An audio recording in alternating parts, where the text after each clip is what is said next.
What a win, क्या ही जबरदस्त जो है वो छक्का मार के केएल राहुल ने इंडिया को सेमीफाइनल में जीत दिलवा दी है। भाई इंडिया जो है वो फाइनल के लिए क्वालिफाई कर चुका है और बहुत ही आउट क्लास नॉक भाई विराट कोहली आज उसने बता दिया है। वो तो वैसे हर मैच में जो है वो जो क्रिटिकल मैच होता है और इंपॉर्टेंट मैच होता है वो अपने आप को प्रूव करता है और बार बार रिमाइंड करवाता है कि भाई अगर मैं छोटे मैच में नहीं भी चला तो टेंशन नहीं लेनी, मैं बड़े मैच का बड़ा खिलाड़ी हूँ। आज उसने वही किया। 84 स्कोर जो है वो विराट कोहली ने मारा 98 बॉल्स पे, 98 बॉल्स पे 84 स्कोर मारा है और 48.1 ओवर्स में जो है वो इंडिया ने ये चेस कर ली है। 267 स्कोर मार दिया 48.1 ओवर्स में और छक्के के साथ जो है वो केएल राहुल ने एंड कर दिया मैच का। और क्या ही आउट क्लास पांड्या ने, हार्दिक पांड्या बहुत ही इंपॉर्टेंट, उसके 28 रन थे जो आके उसने जंपा को छक्के मारे हैं ना, उफ उफ उफ, उफ क्लासी छक्के। एक छक्का, दूसरा छक्का मिड ऑन पे, मिड ऑफ पे, मैं कहता हूं कि चस आ गई है भाई। इसी वजह से कहते हैं कि टेक्निक्स मैटर करती है, इसी वजह से कहते हैं कि एक्सपीरियंस मैटर करता है, ठीक है। इसी वजह से कहते हैं कि आप में जो है वो दिल जिगरा आपका मैटर करता है बड़े मैचेस में प्रेशर हैंडल करने का।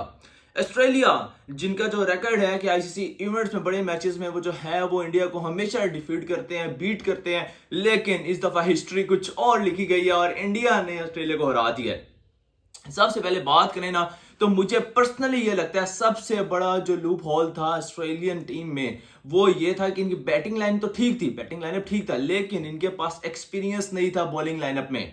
बॉलिंग लाइनअप में एक्सपीरियंस बिल्कुल भी नहीं था, ठीक है। एक आपका एडम जंपा है जो एक्सपीरियंस है थोड़ा सा जो है, उसने आईसीसी इवेंट्स भी खेले हुए हैं, वर्ल्ड कप भी खेला हुआ है 2023 का, 2024 का, लेकिन उसके अलावा कोई भी जो है वो इतना खास स्पिनर नहीं था और फुल जो है वो प्रॉपर स्पिनर नहीं था, ठीक है। और इसी के साथ अगर हम फास्ट बॉलिंग की बात करें तो उनकी स्ट्रेंथ ही नहीं थी। उनके जो है वो मेन पैट कमिंस नहीं है, उनका जो है वो हेजलवुड नहीं है, ठीक है। उनके बैट्समैन स्टोनिस नहीं है, काफी लोग नहीं थे, लेकिन फिर भी उन्होंने बहुत अच्छी फाइट की, बहुत अच्छी फाइट की। लेकिन जो टर्निंग पॉइंट था इंडिया के लिए, इंडिया ये मैच फंस चुका था, लेकिन जो हार्दिक पांड्या ने आके अपने 28 रन मारे ना, वहां से मैच आगे गया। वहां पर अगर एक विकेट मिल जाती है ऑस्ट्रेलिया को तो यकीन करो आगे आना था जडेजा ने, ठीक है, और जो है मैच वहीं पर फंस जाता।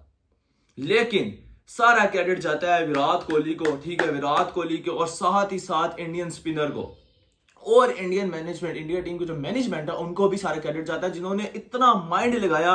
पूरी दुनिया बोलती रही कि यार आपने 4 स्पिनर 5 स्पिनर क्यों लेके जा रहे हो, पागल हो क्या, इतना तो वो जो है वो फटा विकेट है। ये हमारे हमारे मुल्क के जो प्लेयर्स वहां पर T10 लीग खेल रहे थे, फखर जमान हो या जो है वो आमिर हो, मोहम्मद आमिर हो, कि यार इंडिया को इतना वो स्पिनर्स को इतना जो है वो नहीं मिल रहा, एडवांटेज नहीं मिल रहा, ठीक है। स्पिनिंग इतनी ज्यादा स्पिनिंग विकेट नहीं है जितना जो है वो इंडियन टीम में 5 स्पिनर्स लेके जा रहे हैं। पूरी दुनिया ही कहती रही, लेकिन नहीं, अगलों को जो है वो एक्सपीरियंस था, आइडिया था, टेक्निक्स थी और स्पिनर लेके गए और आज उन्होंने बता दिया कि यार कि इस तरह मैच खेलते हैं। जबरदस्त जबरदस्त परफॉर्मेंस, जबरदस्त परफॉर्मेंस, ठीक है, बहुत ही आउट क्लास परफॉर्मेंस। और देखो सबसे बड़ा एडवांटेज कहीं ना कहीं हम सबको पता है कि इंडिया को ये एडवांटेज था कि आप एक ही ग्राउंड में, ठीक है, आपका समझ लो कि दुबई इंटरनेशनल स्टेडियम उनका होम ग्राउंड बन चुका है, ठीक है। वो आज अपना चौथा मैच खेल रहे थे, चैंपियन ट्रॉफी का 4th मैच था इंडियन टीम का दुबई स्टेडियम के अंदर, ठीक है। आपने एक होटल से आना है, ठीक है, दुबई इंटरनेशनल स्टेडियम में प्रैक्टिस करने, ठीक है, वहीं से फिर आपका मैच होगा, वहीं पर एक ही होटल, एक ही जो है वो स्टेडियम, कोई जो है वो कोई चेंजिंग्स नहीं, आपको जो है वो उनके वहाँ की पता है, सिचुएशंस का भी पता है, वहाँ की जो है पिच सिनेरियोस का भी पता है, हर चीज आपके अकॉर्डिंगली थी, ठीक है। ये कहीं ना कहीं बेनिफिट होता है, ये कहीं ना कहीं बेनिफिट था उनको, ठीक है, जिसका इन्होंने अच्छे तरीके से एडवांटेज लिया है, ठीक है। अब यहाँ पर ऑस्ट्रेलिया देखो ना, कराची में खेली है, कराची में खेली, अनफॉर्चुनेटली पिंडी रावलपिंडी स्टेडियम में जो है वो बारिश हो गई, उनका मैच नहीं हो साउथ अफ्रीका के अगेंस्ट, उन्होंने लाहौर में खेला। फिर वो जो है वो ट्रैवल करके एक दिन पहले, अपने सेमीफाइनल से एक दिन पहले पाकिस्तान से ट्रैवल करके दुबई गए हैं। आपने जो है वो सारा कहीं ना कहीं, हम ठीक है वो अजी आए, बसेज आई, प्रोटोकॉल, ये वो सारी चीजें, लेकिन आपने ट्रैवल करना, आप थक जाते हो, ठीक है। बेशक वो 2 से ढाई घंटे की फ्लाइट क्यों ना हो, उसमें आपने होटल से लेके एयरपोर्ट का सफर, फिर एयरपोर्ट से आपने होटल जाना होता है, सारी चीजें इंक्लूड होती है, ठीक है। इसमें तो आपको कहीं ना कहीं थकावट हो जाती है, ठीक है। तो इसके अकॉर्डिंगली देखा जाए तो इंडिया का अपर हैंड इस वजह से बता के वो रिलैक्स थे, ठीक है, फुल जो है वो फुल रिलैक्स थे, इजी हो गए, उन्होंने मैच खेला और मैच को एक साइड पर लगा दिया, एक साइड पर लगा दिया। मुझे तो भाई पर्सनली अब ये भी लगता है कि फाइनल भी इंडिया ही लेके जाएगा। जो सिचुएशन चल रही है ये तो अब कल का मैच बताएगा, जो न्यूजीलैंड वर्सेस साउथ अफ्रीका के अगेंस्ट है कल, ठीक है। कल जो 2 बजे स्टार्ट होगा वो मैच डिसाइड करेगा कि दुबई में इंडिया के अगेंस्ट कौन खेलेगा।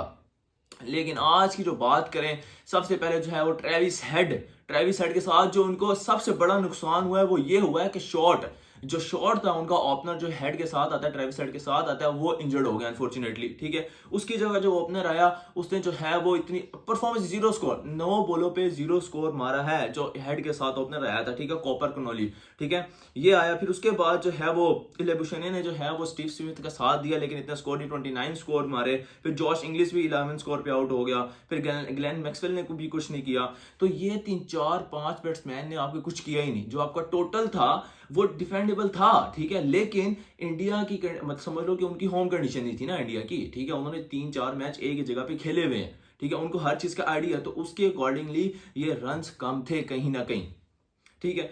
तो अब इसका जो है वो सारा जाता है, ब्लेम जाते हैं ऑस्ट्रेलियन बैट्समैन को जाता है, लेकिन जो अच्छा खेलता है मैच वाले दिन वही जीतता है, ठीक है, ये हम सबको पता है। और इंडिया ने आज अच्छा खेला, चाहे उनका बॉलिंग यूनिट हो चाहे उनका बैटिंग यूनिट हो, बहुत अच्छा खेला है। और विराट कोहली की तो क्या ही बात करें ना, वो तो किंग है, किंग, वो अपने अपने रिटायरमेंट के स्टेज पर है, ठीक है, अपने वो रिटायरमेंट के स्टेज पर है। वो मे भी हो सकता है कि जो अभी जो वर्ल्ड कप आएगा, एशिया कप आएगा, या जो है वो इसमें जो है वो रिटायर्ड हो जाए, लेकिन वो अपने जाते जाते देखो अभी भी वो जिस पीक पे थे वो अभी भी उसी पीक पर ही है। इसको कहते हैं बड़े मैच का बड़ा प्लेयर। उफ उफ उफ चस आ गई है। और बाकी अगर ये वीडियो पसंद आई है तो काइंडली इसको जो है वो सब्सक्राइब भी कर दें और लाइक लाजमी करना। मिलते हैं अपने नेक्स्ट वीडियो में। कल सुबह जो है वो प्रीव्यू मैच वीडियो आएगी न्यूजीलैंड वर्सेस साउथ अफ्रीका का, जो पाकिस्तान में खेला जाएगा, ठीक है। एक चीज मैं आपको बताऊं, एक चीज का देखो दिल से दुख तो है कहीं ना कहीं, मतलब था कि देखो हम क्रिकेट के लवर्स हैं, क्रिकेट के जो है वो देखते हैं अच्छे से, जो अच्छा खेलता है हम उसी को सपोर्ट करते हैं, ठीक है, ठीक है। लेकिन कहीं ना कहीं एक हमारे पास था कि यार अगर इंडिया यहाँ से हार जाता है ऑस्ट्रेलिया से, तो जो फाइनल है वो पाकिस्तान में होगा, जो होस्टिंग कंट्री है उसमें होता। लेकिन अनफॉर्चुनेटली ये किस्मत में नहीं था, इंडिया जीत गया और दुबई में ही फाइनल होगा। तो देखेंगे हम इंशाल्लाह। ओके, अल्लाह हाफिज।